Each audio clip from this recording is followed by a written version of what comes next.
Sejam bem-vindos. Este é mais um especial Autárquicas. A ERTE continua a ouvir um por um os candidatos à Câmara Municipal de Tomar nas eleições autárquicas de outubro próximo. Seguindo-se então nesta terça-feira a presença de Anabela Freitas, candidata do Partido Socialista. Pode acompanhar-nos pelas frequências 98 e 92 FM, também pelo nosso site radioertes.pt, com transmissão para todo o mundo por áudio e vídeo, sem esquecer a plataforma Mel, sendo que aqui basta carregar no botão verde do comando da sua televisão e digitar o código 929800. Feita esta introdução, vamos então dar início a esta entrevista, saudando então a nossa convidada. Muito obrigado pela presença, boa tarde, obrigada, seja bem-vinda. Permita-me recuar 4 anos no tempo para estabelecer aqui uma comparação com aquilo que poderá ser o seu sentimento, olhando já para as eleições de outubro próximo. Sente-se hoje mais confiante numa vitória do que comparativamente que aquilo que acontecia por esta altura há 4 anos? Eu penso que qualquer pessoa que é candidata, independentemente do partido, tem que ter confiança naquilo que são as suas ideias e os seus projetos. E, portanto, tinha confiança em 2013, e tenho confiança neste momento. Portanto, o facto de ter vencido em 2013 e de estar agora a concorrer novamente, o grau de confiança é igual. Mas é mais fácil, entre aspas, o trabalho preparatório de uma eleição quando se está para tentar entrar ou quando já se está lá dentro? É diferente, o trabalho é muito diferente. Isso aí posso comparar efetivamente as duas coisas. Efetivamente, quando se está na oposição, é mais fácil o trabalho, porque e ao longo destes 4 anos ouvimos em algumas reuniões de Câmara, nomeadamente o Partido Social Democrata, ter dito que mas nestes 16 anos de governação estivemos em coligação, o PS esteve em coligação com o PSD durante 2 anos. Pois, mas nunca se sabe tudo o que vai dentro da casa. E, efetivamente, é muito fácil preparar, e todos nós preparamos aquilo que é o melhor dos nossos projetos, das nossas ideias para o Conselho, sem ter a noção real daquilo que é a situação, não só financeira, mas também do conjunto de contratos que a Câmara celebra ao longo de vários anos e que trazem algumas obrigações para a Câmara. Neste momento, sabendo eu a situação global da Câmara em todas as vertentes, portanto, leva-nos a preparar um não tão ambicioso projeto, um programa tão ambicioso como, recordo que em 2013, há 4 anos, o nosso programa eleitoral continha 100 medidas. O programa eleitoral vai conter menos medidas, o atual programa eleitoral, e vai a outras áreas que nós não tínhamos explorado na altura, mas que entendemos que é importante explorar para o desenvolvimento do Conselho. Mais realista face à realidade. Mais realista, sem dúvida. Portanto, aquilo que nós vamos colocar no programa eleitoral, se bem que o nosso programa eleitoral de 2013, grande parte do mesmo está cumprido, ou na totalidade, ou com percentagens de cumprimento, algumas coisas estão em execução. Neste momento, aquilo que nós colocamos no programa eleitoral, uma parte, e depois mais à frente podemos falar sobre isso, uma parte é continuar a fazer caminho, porque há coisas que só ao fim de alguns anos é que podemos ter frutos daquilo que colhemos, mas há outras que nós sabemos que conseguimos cumprir no espaço de um mandato. Como muito bem referiu, logo no início desta entrevista, qualquer candidato entrará para ganhar, e Anabela Freitas, como é óbvio, não foge a essa regra. Mas permita-me agora colocá-la perante este cenário. Caso não ganhe, quem lhe suceder ficará com uma gestão mais facilitada do que aquela que encontrou? Eu não ponho essa hipótese, mas vamos, por mera hipótese, vamos imaginar que o Partido Socialista não ganha. É óbvio que encontra uma situação muito mais facilitada do que aquela que encontramos, desde logo em matéria financeira. Recordo só, e porque acho que também não se deve falar do passado, as coisas são como são. Quem ganha tem que governar com aquilo que encontra. E, portanto, tem que ser audaz e ter inteligência suficiente para conseguir dar a volta às coisas. Mas nós tivemos alguns meses com dificuldades para pagar, nomeadamente, ordenados a trabalhadores. E, portanto, encontramos uma situação complicada, a dívida está reestruturada, estamos no caminho certo, no caminho certo, e portanto encontra um conjunto vasto de projetos já quase na fase final para ir para execução. Agora, como eu não coloco essa hipótese, por isso é que eu acho que vou ter um segundo mandato sobretudo de execução. O primeiro mandato, se nós pudermos aqui fazer uma análise muito breve, não foi um mandato, aquilo que as pessoas gostam de ver é a obra, mas nem só de obra deve viver a gestão autárquica. Ela é necessária, infelizmente, em alguns casos, porque eu costumo utilizar muito esta expressão, nós temos que preparar um conselho para o século XXI, e estamos no século XXI, mas ainda temos infraestruturas do século XIX, portanto temos que ganhar aqui toda esta decalagem que existe para conseguirmos estar em pleno século XXI. Mas há aqui um conjunto de obras que vêm alterar aquilo que é o espaço público e a vivência que nós pretendemos, sobretudo na cidade, que pretendemos que as pessoas tenham, quer os habitantes, quer quem nos visita, que foi o tempo, os primeiros 4 anos foi o tempo de arrumar, planear e agora de executar.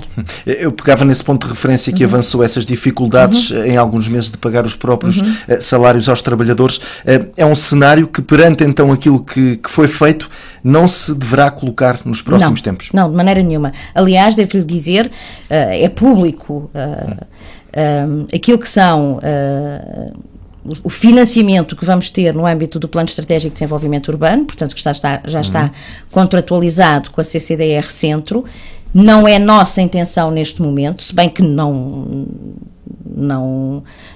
colocamos isso fora de parte, mas, por exemplo, para avançar com o conjunto de empreitadas que necessitamos, não é a nossa intenção recorrer a empréstimo bancário, por exemplo. E, portanto, conseguimos gerir aquilo que são os fundos disponíveis, por todos os meses todas as autarquias têm que calcular os seus fundos disponíveis e, portanto, conseguimos ter um planeamento, porque, efetivamente, para além, é importante a reestruturação financeira que fizemos, mas mais importante do que isso, naquilo que é a gestão daquela grande organização que é a autarquia, é a questão do planeamento. E se planearmos a todos os níveis, quer na parte financeira, quer na parte do departamento de obras, quer na parte urbanística, quer nos outros setores, se houver planeamento, os fundos que temos, portanto, a receita que geramos, que tem de ser aumentada, e não estou com isto a dizer que se tem que aumentar...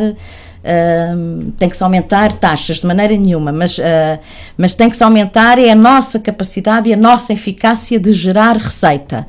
São suficientes para fazer face àquilo que são os projetos que estão já contratualizados e outros que vamos fazer também. Já acabou por responder quase à minha questão seguinte, que tem a ver então, há aqui uma redução de dívida durante estes últimos 4 anos. Este caminho que tem sido traçado consegue garantir aos tomarenses que este valor, esta dívida, poderá continuar a ser reduzida nos próximos anos, caso seja eleita, sem que o custo de vida dos próprios seja encarecido? Sim, ou seja, nós por um lado temos que reduzir a dívida e queremos continuar a reduzir a dívida e não é só reduzir a questão da dívida, é reduzir aquilo que é a dependência do município de Tomar das transferências da administração central. E para isso temos que atuar na receita. E para atuar na receita temos de atuar de 2 formas. Primeira, uma maior eficácia na captação de receita. Segundo, que tem a ver também com a captação de receita, só se consegue aumentar a receita se aumentarmos o investimento económico em Tomar.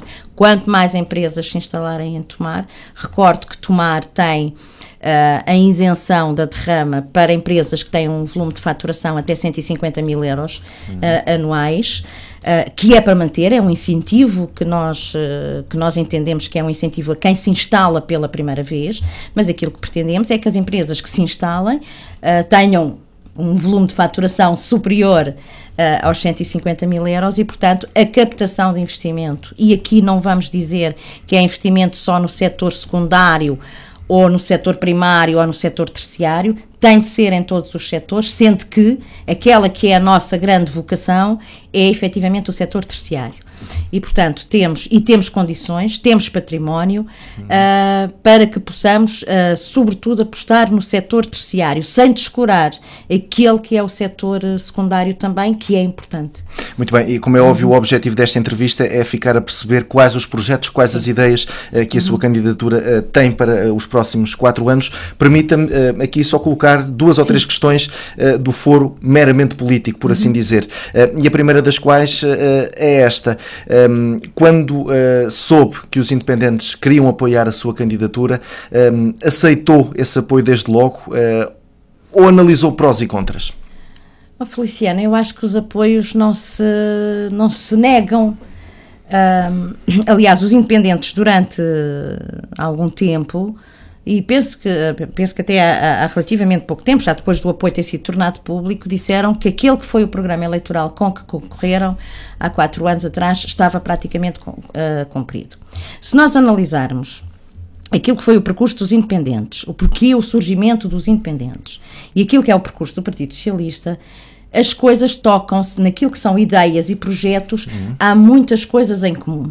Podemos divergir noutras. Exatamente, agora permita-me aqui um parênteses, exatamente quando fizemos o acordo de governação com a CDU. Portanto, centrámos-nos naquilo que nos unia e portanto, aquilo em que divergíamos por questões ideológicas, não iríamos criar uma guerra entre os 2 partidos políticos. E sempre salvaguardámos aquilo que era a independência dos 2 partidos políticos. E, portanto, a questão dos independentes é exatamente a mesma coisa. Se há aqui uma convergência de projetos, se entendem, e sobretudo os independentes por tomar, concentravam grande parte da sua ação nas questões sociais, que efetivamente temos questões sociais ainda graves para resolver no nosso concelho. E, portanto, faria todo o sentido não haver aqui, íamos estar a discutir quase os mesmos programas e não faria sentido. Eu acredito que para o comum cidadão um apoio de um grupo de cidadãos a um partido também seja normal neste tipo de situações, mas aqui o que está em causa, e agora é a minha questão seguinte, é se não admite que as pessoas possam estranhar que, neste caso, a candidata Anabela Freitas aceita ser apoiada por um grupo de cidadãos, à cabeça o ainda vereador Pedro Marques, que há não tantos meses quanto isso praticamente exigiu a demissão da Presidente da Câmara. Oh, Feliciano, eu não vejo isso assim tão estranho. Eu percebo que as pessoas às vezes, para quem está fora, isso possa parecer assim um bocado complicado. E eu já lhe vou dar um exemplo que se passou comigo noutro local para tentar que as pessoas percebam melhor o que eu estou a dizer. Nós, quando estamos num debate político, centramos meramente na questão política. E há coisas que não temos ideia, não temos... nada tem a ver com a questão pessoal. E se nós entendemos em determinado momento, lançar um ataque porque a ação do nosso adversário político consideramos nós que não foi a mais correta, isso não quer dizer que no futuro, havendo ações que nós apoiemos e entendamos como corretas, que não as apoiemos. Portanto, isso não me causa grande estranheza. Ou seja, a questão foi colocada, e eu lembro-me perfeitamente, isso foi colocado numa reunião de Câmara, não é? Não de forma a que as portas ficassem fechadas na totalidade. Aliás, o próprio vereador Bruno, que estávamos e estamos em um acordo de governação, também algumas vezes manifestou o seu descontentamento pela forma de governação, e isso é perfeitamente legítimo. Quer dizer, não temos que estar agora a levar isto a peito. O que interessa é o coletivo e o global e o projeto. Isso é que interessa. Há bocado ia-lhe dizer que ia-lhe dar um exemplo. Olha, quando estive na Assembleia da República, às vezes em pleno plenário, tínhamos discussões acesas. Terminava o plenário, não quer dizer que a seguir não tivéssemos de acordo noutro diploma, está a ver? O facto de termos uma discussão sobre determinado assunto, que pode ser mais ou menos acesa, não impede que num outro diploma ou numa outra matéria não estejamos de acordo. Ou seja, no seu entender, este apoio dos independentes só tem situações benéficas, não há aqui contras, por exemplo, até militantes socialistas que possam não ter encarado com bons olhos este apoio. Vamos lá ver uma coisa. O apoio dos independentes, vamos também desmistificar aqui um pouco. Os independentes eram um grupo de cidadãos, não é? Que após as eleições, deixa de existir, digamos, o Dr. Pedro Marques tem dito isso a miúde, e do grupo que sustentava os independentes por Tomar, alguns vão nas listas do Partido Socialista, outros vão nas listas de outras forças concorrentes. Exatamente. Portanto, como cidadãos livres que são, apoiam quem entendem apoiar. E, portanto, o que há aqui é o apoio de um grupo de cidadãos, de alguns cidadãos, que em determinada altura se juntaram porque tinham um projeto comum para Tomar, que neste momento esse próprio grupo entendeu que não faria sentido continuar com esse projeto e cada um foi apoiar as candidaturas que melhor decidiram. Portanto, eu não vejo aqui...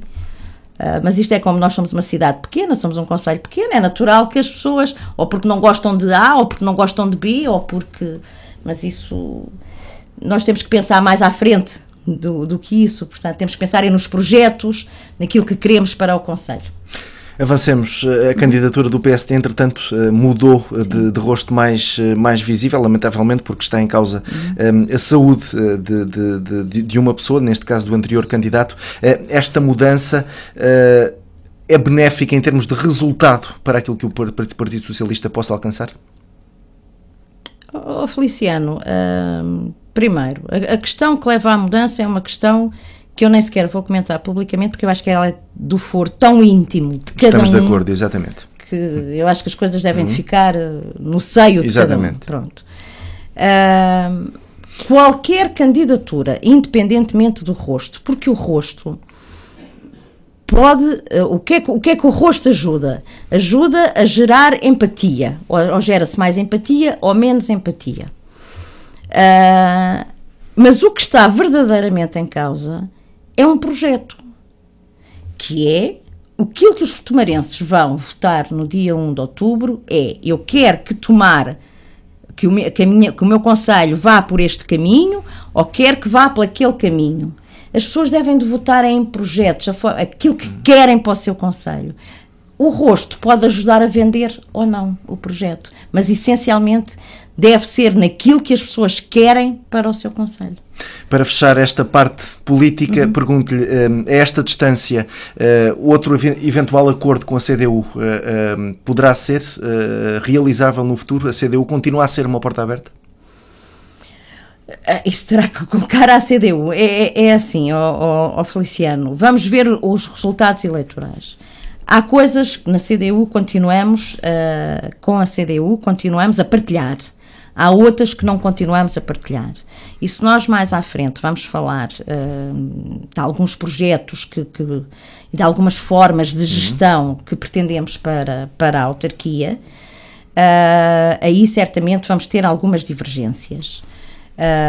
E portanto eu neste momento não lhe sei dizer, porque aquilo que eu faço tensão, eu não quero enganar ninguém, portanto aquilo que eu faço tensão de dizer em campanha eleitoral ou até aqui na própria entrevista, se isso proporcionar, é o modelo de gestão que pretendo para a autarquia. Eu sei que o modelo de gestão que defendo não é defendido pela CDU por questões ideológicas, portanto não sei. E já mas agora, certamente, que modelo de gestão é esse? Certamente haverão áreas onde podemos efetivamente converger, porque repare também o trabalho que a CDU fez durante os 4 anos, também é um trabalho que não se deve perder na autarquia.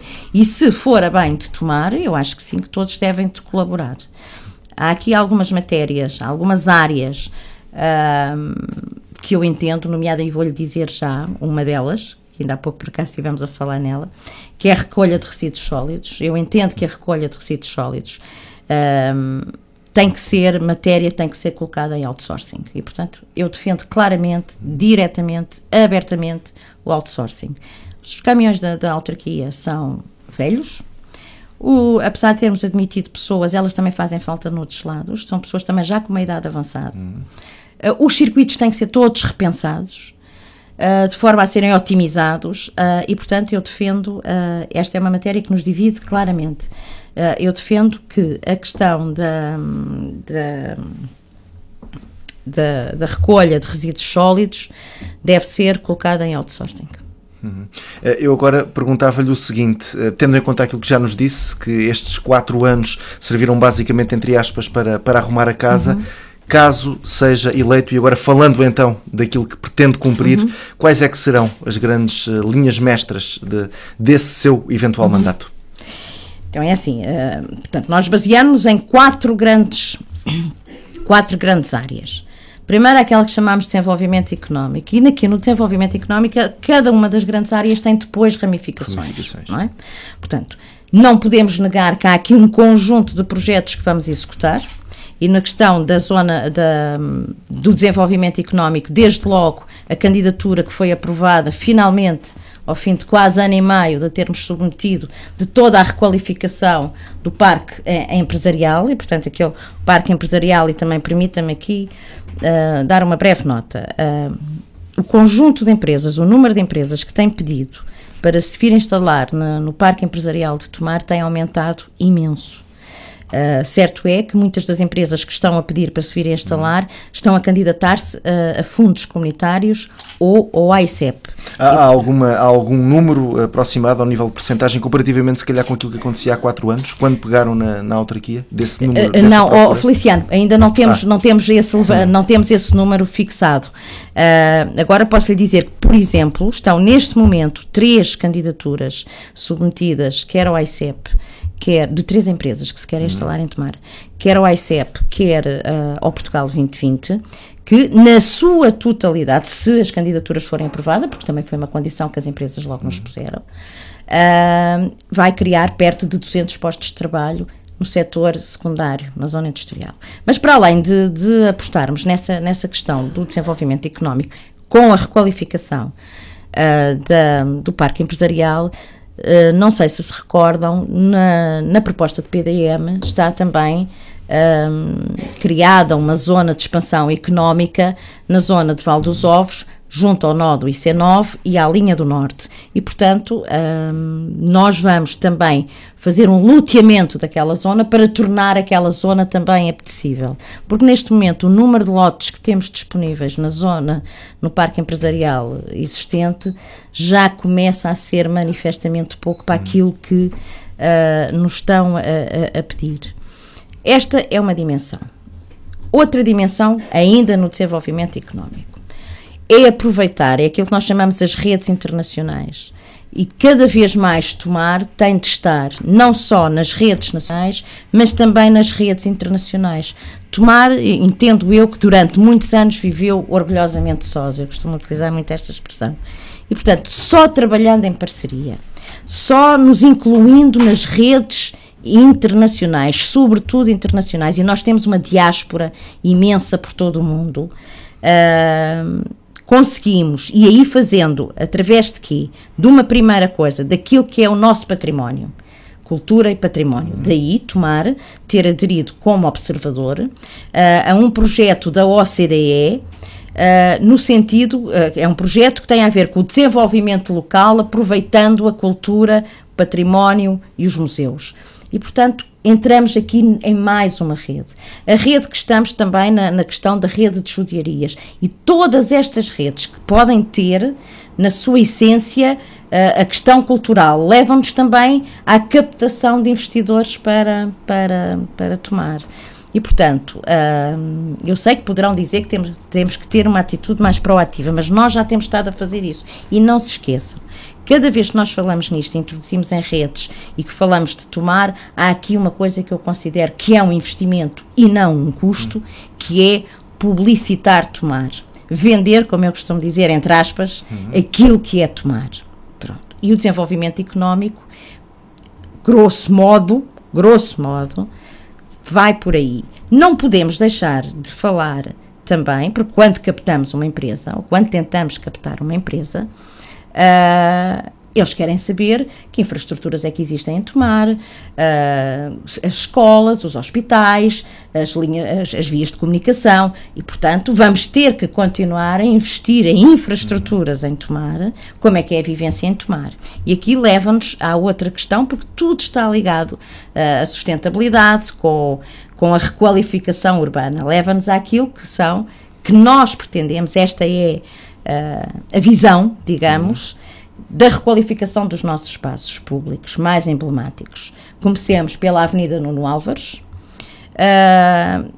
Várzea Grande, e depois a ciclovia e a praceta, desde o Instituto Politécnico até à praceta Raul Lopes. O que é que nós pretendemos? E por Tomar tem uma geografia que permite isso. Nós pretendemos que Tomar se transforme numa cidade amiga do ambiente, em que a circulação automóvel diminua. Por exemplo, na Avenida Nuno Álvares, o projeto que estamos a fazer contempla a diminuição da largura do eixo da via, para permitir passeios mais largos, ciclovias para as pessoas, para que haja uma vivência maior. Se juntarmos a isso outro projeto que nós também pretendemos implementar, tem a ver com a iluminação pública. Todas estas áreas que vão ser arranjadas vão ter iluminação pública, com LEDs. Mas o problema da iluminação pública do nosso concelho continua a ser um problema. Não é de fácil resolução, porque apesar das pessoas às vezes pensarem, mas a Câmara é que tem a culpa. Não, a Câmara não pode, apesar de ver que a lâmpada está fundida, a Câmara não pode ir lá mudar a lâmpada. E, portanto, há já municípios que avançaram nesse modelo de lançarmos uma concessão. A luz tem que ser sempre comprada, porque ainda está dentro do contrato, tem de ser sempre comprada à EDP. Mas podemos lançar uma concessão para substituição de todas as luminárias do nosso concelho. Nós temos neste momento levantadas, existem 15 mil luminárias no nosso concelho. Há locais onde ainda é necessário fazer extensão de rede, porque as pessoas estão sem luz, porque as casas foram sendo construídas e, portanto, a linha de iluminação não foi acompanhando esse crescimento e, portanto, juntando a esta questão das luminárias, da substituição das luminárias, é possível colocar as luminárias com tecnologia no âmbito das Smart Cities. Por exemplo, dou-lhe só um exemplo. Imagine que vai a passar numa luminária e recebe no seu telemóvel, porque as aplicações podem ser gratuitas para o utilizador, a dizer que há um espetáculo no Cineteatro naquela noite, ou que há um espetáculo na Praça da República, ou na Várzea Grande, também vai ter essa vocação. Portanto, a pessoa vai passando e vai recebendo informação. Juntamente com isto, e se queremos diminuir a circulação de automóveis, temos que apostar claramente naquilo que são os transportes urbanos. O modelo que temos de transportes urbanos, que é os autocarros, são da Câmara, os TUT, que também já estão com uma idade avançada, e contratamos à rodoviária Tejo aquilo que é o serviço de motoristas. Quando foi feito este contrato, e o que estava no contrato, e nós não vamos rescindir o contrato, até porque ele termina em 2018 e, portanto, não vamos pagar aqui cláusulas de rescisão de contrato, portanto, vamos deixá-lo terminar, mas vamos preparar o pós-contrato. Permite-nos... eu estava a dizer que, portanto, os TUT iam só à parte urbana, mas, por exemplo, Carvalho de Figueiredo tem muita gente e se calhar precisa de... E não chega lá. E há muitas zonas aqui à volta que têm pessoas que seriam potenciais utilizadores. Temos só 2 linhas a funcionar. Não dá, efetivamente, para a cobertura que nós pretendemos. Terminando o contrato, pretendemos lançar uma concessão. O serviço deixa de ser feito pela Câmara. Os autocarros, ele já não é feito pela Câmara, é contratado pela Câmara. Portanto, queremos lançar uma concessão, a exemplo do que existe, por exemplo, a Câmara de Torres Novas, o entroncamento, há um conjunto de câmaras aqui à nossa volta já, que é por concessão. E, portanto, isso permite-nos aumentar o número de linhas, permite-nos aumentar a frequência dos autocarros, porque, efetivamente... E poderá ser um serviço que, neste caso, dê lucro à Câmara? Eu penso que sim. Porque se as pessoas tiverem condições, se tiverem um autocarro que lhes permita vir trabalhar de manhã para Tomar e chegar a casa no final do dia, estamos a falar de transportes urbanos, única e exclusivamente, as pessoas acabam por... E se tiver com uma frequência grande, porque os percursos que nós temos neste momento são percursos muito longos, a pessoa demora quase 1 hora para conseguir fazer o percurso inteiro e, portanto, nós até somos uma cidade que dá para andar bem a pé, mas pronto, há pessoas com dificuldade de mobilidade que o autocarro é mais vantajoso. E só com essas mexidas é que este serviço ficará viável, caso contrário... É que ficará viável. Com uma outra questão que nós estamos a pensar colocar no caderno de encargos, que é os autocarros que vierem tenham que ser elétricos. Porque também naquilo que é os arranjos que nós estamos a fazer, nomeadamente da Várzea Grande, irá ser colocado nessa zona pontos de carregamentos. Portanto, cada vez passarmos por uma cidade mais clean, digamos. E é isso que pretendemos. Aquilo que pretendemos também, para não ser só cidade, alargar, porque o feedback que temos tido do transporte a pedido, em algumas, como sabe, está implementado em 3 freguesias nossas. Em algumas freguesias tem estado a funcionar muito bem e, portanto, alargar a outras freguesias, e as pessoas não deixam de ter cobertura de transportes para se poder deslocar dentro do concelho. Ainda há pouco falou, então, nessa procura que o concelho está a registrar ao nível empresarial. Não deixa de ser um facto, e este já é um cenário que infelizmente se arrasta desde há muitos anos. Tomar tem perdido população. É possível fazer alguma coisa para estagnar a saída? Neste caso, se calhar, dos mais jovens, até de casais jovens que deixam o concelho à procura de outras condições. Muito se fala que o emprego é escasso, o plano habitacional também, quer no aluguer, quer na compra, Tomar não é muito competitivo comparativamente com outras realidades.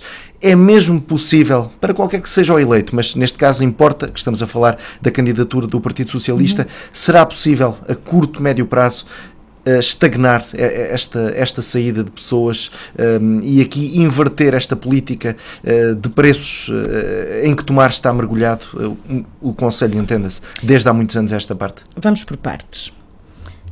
A perda de população tem a ver não só com a saída de pessoas que saem, de cidadãos que saem do concelho à procura de outras oportunidades. Tem a ver com a baixa da taxa de natalidade, que é um problema nacional, e aí, muito sinceramente, políticas locais para a questão da natalidade não me parece que tenham resultado. Eu sei que há alguns concelhos que têm, mas não me parece que seja esse o resultado. O preço das habitações em Tomar é efetivamente mais elevado, e não só das habitações, o preço do aluguer, por exemplo, de lojas para estabelecimentos também é o mais elevado, mas isso aí é um mercado a funcionar. A autarquia não deve, nem pode intervir aí.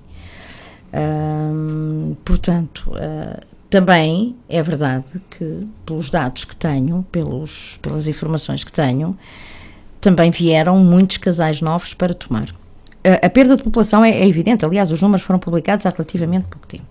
Também vieram muitos casais novos para Tomar que tiveram precisamente dificuldade em alugar casa, porque, permita-me que lhe diga, por exemplo, a IBM já está com cerca de 320 postos de trabalho, e, portanto, essencialmente pessoas novas. O facto de dizerem que não há oportunidades de emprego, elas vão surgindo. Agora, depende dos empregos que as pessoas querem também, porque às vezes também há sempre um desajuste entre a procura e a oferta. Por exemplo, em 2013 havia 12 alojamentos locais registados e neste momento há 79. E, portanto, se há alojamentos locais registados, necessitam de postos de trabalho. A quantidade de lojas e de cafés e de restaurantes que têm aberto em Tomar necessitam de postos de trabalho. Eu percebo que sejam áreas pouco atrativas do ponto de vista de quem está à procura de emprego, porque tem que trabalhar ao fim de semana, não é? Mas as oportunidades de trabalho vão surgindo. Se efetivamente conseguirmos fixar estas 3 empresas que eu há pouco lhe disse, já será um trabalho, digamos, mais diferenciado. Portanto, vem aqui a outro nicho de população que tem efetivamente dificuldade de inserção no mercado de trabalho. E, portanto, é com estas captações, independentemente do setor de atividade, de investimento, que nós conseguimos reverter aquilo que é a saída de população do concelho. Já agora deixou claro então que não é a favor de políticas de apoio, de incentivo à natalidade, não. Acho que querem ajudas financeiras, querem entrega de pacotes com diversos artigos? Não. Acho que não resultam, tem que ser uma questão de política nacional. porque eu defendo a igualdade de oportunidades, e portanto aí tem que ser uma questão de política nacional. Não é fácil, não é um tema que seja fácil de combater, mas passa desde logo pela alteração da legislação laboral,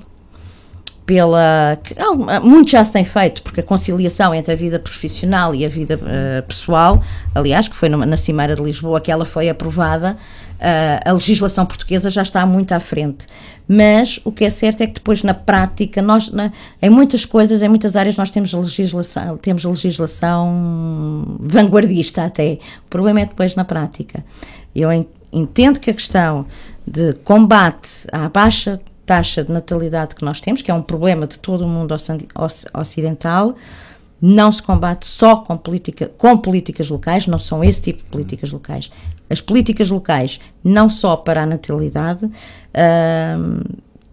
vão à natalidade de forma inversa àquilo que eu lhe disse, de forma indireta. Aquilo que eu lhe disse é com a captação de investimento, criação de postos de trabalho. E depois temos de ter uma legislação laboral que crie alguma estabilidade e que permita, sobretudo, a conciliação entre a vida profissional e a vida pessoal, assim como algumas instituições que dão apoio a quem constitui família também se tem que adaptar aos novos tempos e às novas formas de organização do trabalho, não é? Ainda há pouco sublinhou desse incentivo da derrama que é dado a empresas que tenham até 150 mil euros de faturação anual. Eu aqui pergunto-lhe o seguinte, nesta captação de investimento, e vou voltar a um tema que tem sido muitas vezes replicado durante a nossa atualidade, Tomar não tem perdido empresas, não tem perdido investimento devido ao facto de ter, à entrada da porta, por assim dizer, uma das portagens mais caras do país? Não tem sido, isso não tem sido reportado. Está-me a falar da A13. Exatamente, da A13. A A13 é efetivamente, não por essa questão, aquilo que nós tentamos, e aliás já houve uma deliberação de Câmara e penso que da Assembleia Municipal, que nós enviámos para todos os outros municípios que são servidos pela A13, que enviámos para o Sr. Ministro das Infraestruturas, porque quando houve esta renegociação das autoestradas e das portagens, no sentido de ele colocar a A13 nessa lista, mas não, o contrato que está subjacente à A13 não permitia a renegociação daquela PPP. Agora, que efetivamente quem mora em Tomar, quem trabalha em Tomar, quem tem a sua empresa em Tomar está claramente prejudicado, está. Apesar deste facto, não nos ter sido, nenhuma empresa nos colocou isto como um fator negativo. Nenhuma empresa colocou isso. Mas para quem aqui já está a trabalhar e para quem aqui tem a sua empresa, é um fator negativo, sem dúvida. Ou seja, aquilo que é as portagens dentro dos limites de Tomar, digamos, não deveriam de ser cobradas a quem cá tem empresas ou a quem reside cá. Portanto, como houve aqui um período, quando foi implementadas as portagens na A13, houve um período de carência, digamos, não é? Esse período deveria de ser para empresas sediadas em Tomar, isso sim, o facto de uma empresa sediada em Tomar não ter pagamento de portagens poderia ser mais uma coisa benéfica para podermos captar, isso sim seria ótimo. Este é um assunto que irá continuar na agenda, deste caso a candidatura do Tem Partido de continuar, Socialista? este assunto penso eu que tem que continuar na agenda da minha candidatura e caso seja eleita. E de todos, penso eu, não é? Portanto, é algo que nós não conseguimos resolver sozinhos, mas como diz o povo, água mole em pedra dura, tanto bate até que fure. Mas já lá vão tantos anos, ainda acredita mesmo que da parte do Poder Central haverá essa disposição? Acredito, Feliciano, e vou-lhe dizer porquê. Também há quantos anos, e agora vamos aqui para um outro setor que também é complicado no nosso concelho, que é a questão do saneamento e da água. Saneamento, exatamente. Durante quantos anos é que Tomar foi prejudicado em matéria de investimentos de saneamento e na questão da água? Quantos anos? Quer dizer, eu já nem me lembro. Há quantos anos é que Tomar aderiu às águas do centro, não é? Portanto, seguramente há cerca de 16, 18 anos, não é? O que é certo é que estamos a conseguir reverter essa situação. Não com a velocidade que desejamos, não. Mas estamos a conseguir reverter essa situação. Por exemplo, Nós estamos com um problema, toda a gente sabe que estamos, e tem sido tornado público, que estamos com um problema de abastecimento numa parte do nosso concelho, nomeadamente a Sabacheira. O problema é esse, que deriva da forma de captação da água da Mendacha, e aquilo que foi solicitado às Águas de Lisboa e Val do Tejo, neste momento Águas de Val do Tejo, foi um estudo para reverter todo o sistema e todo o concelho passar a ser abastecido pela EPAL. Soube hoje que vai ser lançado o concurso já para a adjudicação da obra em setembro. E, portanto, é importante nós nunca desistirmos, não termos vergonha de ir onde for necessário falar, refilar, porque às vezes é preciso dar um murro na mesa, não termos vergonha nisso.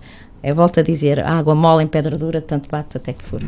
Já agora, por falar de água, Tomar paga neste caso não é água, mas é o conjunto de serviços que é prestado, tem as faturas mais elevadas que se podem encontrar aqui na região. Não tem das faturas mais elevadas, ou seja, o preço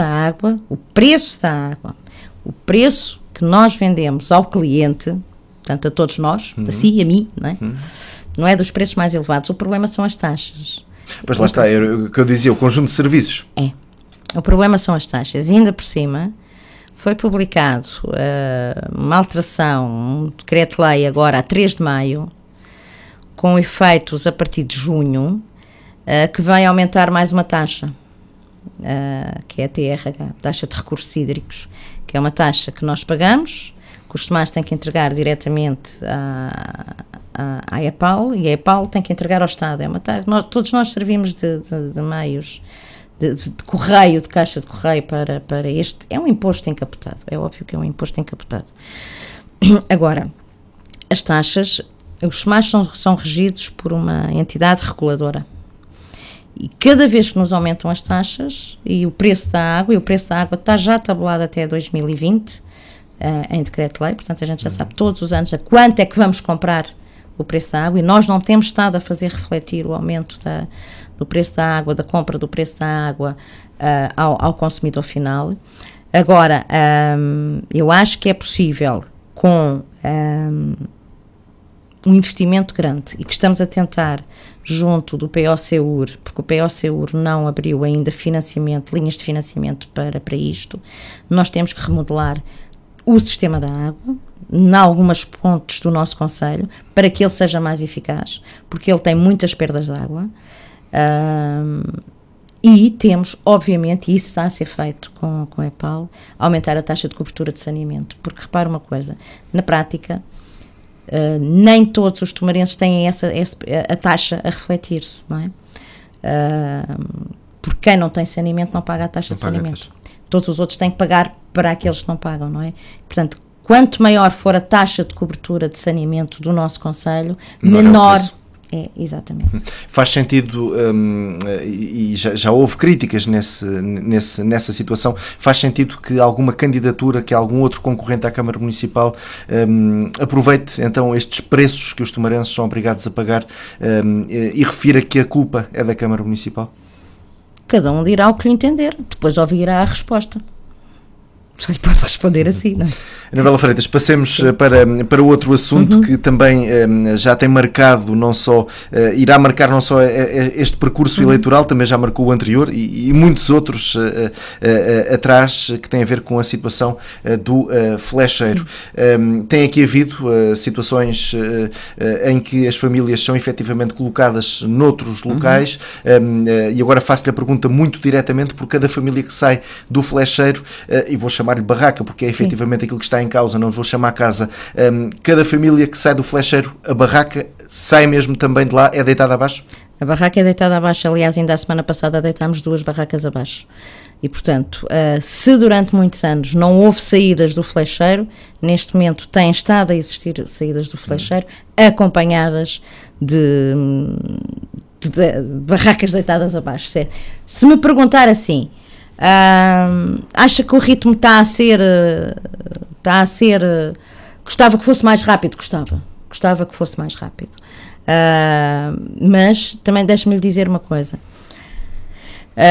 o realojamento que temos estado, neste caso nem é realojamento, porque se aquilo são barracas eles não vêm de uma casa, portanto o alojamento que estamos a fazer a famílias que já retiramos do flecheiro é um alojamento que está sem um único apoio financeiro. Ou seja, não é integrado em fundos comunitários. Aquilo que vamos avançar com a empreitada para a construção do Centro de Apoio à Família é sem apoio financeiro comunitário. Só a reabilitação de outras e a transformação de escolas, essas sim, vão com apoio financeiro. E, portanto, é ao ritmo possível. Gostava que fosse mais rápido, não digo que não, mas é para continuar a fazer. É uma prioridade também? É um dos linhas, falei nas 4 linhas, esta é uma delas, a questão social, mas que não tem a questão social, não se prende apenas com as famílias de etnia cigana. Era a minha questão seguinte. Sim. Há então, e é uma das formas, uma das soluções, porque sempre apontou aqui o flecheiro como sendo resolvido com um conjunto de soluções. Exato. Para resolver então esta situação. Uma delas tem a ver com essa edificação de habitações junto à Guarda Nacional Republicana. Exato. Só para que as pessoas percebam. Ao colocar estes aglomerados populacionais, estes cidadãos tomarenses naquela zona, construindo habitações de raiz, não terá que depois fazer o mesmo para outros cidadãos que residem noutros locais e que também não têm as condições, tal como a comunidade do Flecheiro não tem condições de habitabilidade dignas de um ser humano? Mas, Feliciano, repara uma coisa. Há pessoas, mesmo da comunidade cigana, que se adaptam em casas. Há outras que não se adaptam. Nós temos exemplos por todo o país, e não é preciso ir muito longe, vamos ao entroncamento, onde pessoas da comunidade cigana estão em apartamentos. E veja o resultado que está a dar. Há pessoas que não são da etnia cigana e que têm problemas de habitação e que precisam de outra habitação, e nós temos habitação para eles, que se adaptam em apartamentos. Ou seja, eu quero com isto dizer, do conhecimento que nós temos da comunidade cigana, do Flecheiro, não vai ninguém para apartamentos. Por uma questão cultural. Cultural. E porque os exemplos que nós temos no país não têm corrido bem. Portanto, se já temos exemplos, já temos experiências, não vamos correr nos mesmos erros. E, portanto, as casas que nós temos neste momento disponíveis não são todas para pessoas de etnia cigana, porque houve o concurso e algumas vão ser atribuídas a pessoas que não são de etnia cigana, e há pessoas que se adaptam em apartamentos, e nós tem que se ver também família a família, quer a pessoa seja de etnia cigana ou não é? E isso tem que ser visto caso a caso. Agora é assim, temos ou não que resolver aquele problema? Temos. Aquilo é um problema, olha, até de incumprimento da Constituição da República Portuguesa.